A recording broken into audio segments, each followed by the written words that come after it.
ভারতে কী ধরনের বিচার ব্যবস্থা প্রচলিত?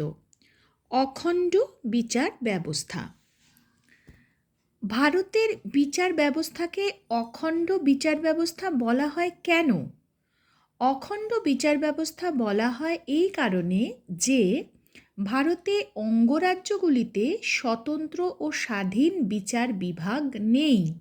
রাজ্যের হাইকোর্টগুলিকে সুপ্রিম কোর্টের অধীনে থেকে বিচার কার্য সম্পাদন করতে হয়।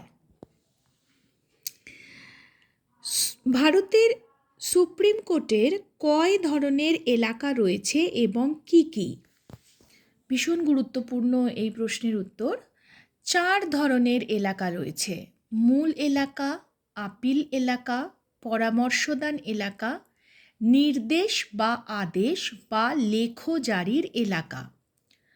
সুপ্রিম কোর্টের কয় প্রকার আপিল এলাকা রয়েছে এবং কি কি? 4 ধরনের: দেওয়ানি আপিল, ফৌজদারি আপিল, সংবিধানের ব্যাখ্যা সংক্রান্ত আপিল, বিশেষ অনুমতির মাধ্যমে আপিল।